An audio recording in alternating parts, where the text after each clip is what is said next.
I am pleased to introduce to you the NEA SMR Digital Dashboard, developed to make the platform more interactive, accessible, and user-friendly. This digital dashboard has been built using Microsoft Power BI. It is based on a comprehensive data set that the NEA has compiled and refined over the past 3 years. In this demonstration, I will guide you through the dashboard's key features with a focus on how to navigate and interact with the content effectively. This is the landing page of the dashboard. At the top of the interface, there are two main menu options, Global Picture and Assessment. It defaults to Global Picture, in which we see a series of maps. One can view maps by SMR headquarter, SMR licensing progress, siting progress, financing, supply chain, and fuel progress. For the headquarters map, one can hover over any particular dot and receive immediate information on that SMR technology and its headquarter location. On the right-hand side, there is a bar graph displaying headquarter locations by country. If one is interested in all of the SMRs which have a headquarters in the United States, one can click on the bar and view details. This gives a detailed breakdown of all of the SMRs with headquarters in the United States. You can click Return to the previous page to move on to the next map, licensing. As you can see, different shades of green indicate different progress in licensing activities.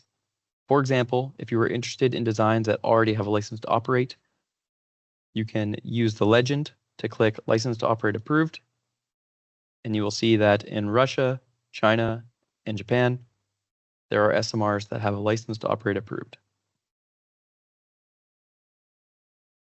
Moving on to the siting map, we see similarly that the colors correspond to progress and siting. In this case, there's more details in the bar graph on the right. You can organize by country, but you can also organize information by site owner.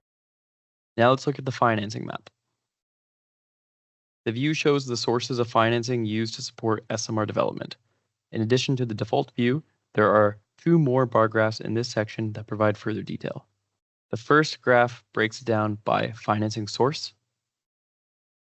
If you are interested in the type of financing, you can also switch to this breakdown as well.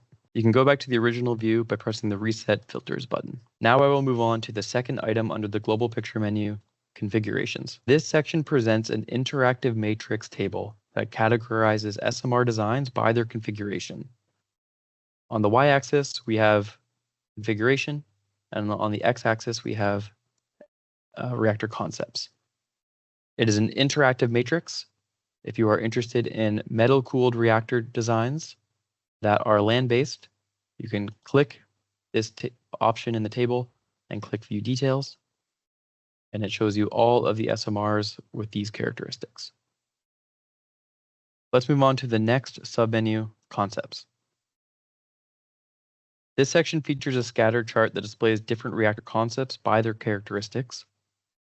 The surface area of each dot corresponds to the power output of the SMR design. On the y-axis, you can plot either the core outlet temperature or the power output.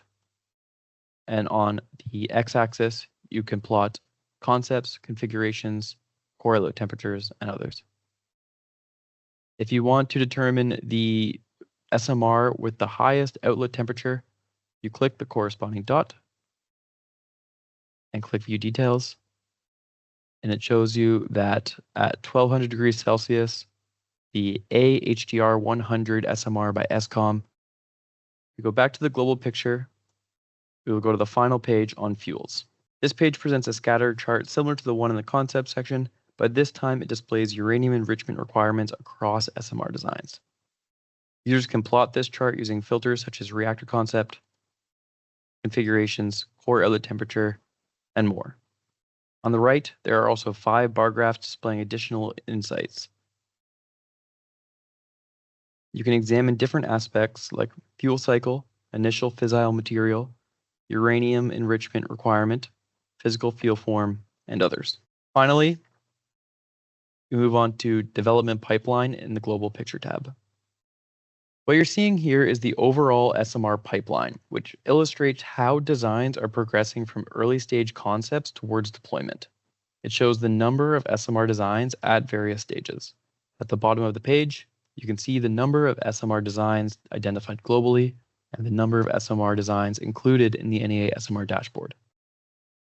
Now let's turn to the second main section of the dashboard in the master menu, Assessments. While the global picture provides a broad overview of SMR development worldwide, the assessment section focuses on individual SMR designs. For this current version that includes all data from the third edition of the NEA SMR dashboard, there are 74 designs. If you were looking for a specific design, you can use the drop-down menu. You can also search directly by design name. You can also select multiple designs from the filter if you would like to compare multiple. To return to the full list, simply press Reset Filters. Now let's take a closer look at a specific SMR design near the top of the list. This is the ARC 100 SMR. On the left-hand side, you will see a polar chart showing the design's overall progress across the 6 assessment areas. Just below this, there is a Reactor information section where you'll find detailed information on the designs. On the right, we've introduced a new feature in the digital version of the dashboard, the ecosystem map. This visual shows a broader ecosystem surrounding the selected SMR design. As you can see, there are related activities in North America and in Europe. Users can focus on a particular area of interest by adjusting the view with the filter above the map. For instance, the siting ecosystem is represented through various shades of green to indicate progress. Hovering over a dot reveals additional details about the activity. You may scroll down to access more detailed information about this design through the detailed assessment area. The information provided in this section has been validated with publicly available resources and reviewed by SMR developers in all of the 6 assessment areas. There's also an assessment history section showing the progress from previous versions of the NEA SMR dashboard. Let's go back to the main dashboard. To view what has changed between editions, you can also toggle Highlight Changes since last edition. Here, you see orange dots showing new data. This feature also works across other sections. For example, in the deployment timeline, you see the change over time in each of these different areas. That brings us to the end of the demonstration. We hope that this walkthrough has provided a clear and comprehensive overview of the NEA SMR Digital Dashboard. We remain committed to enhancing and expanding this tool through future updates, and we hope it will continue to serve as a valuable resource.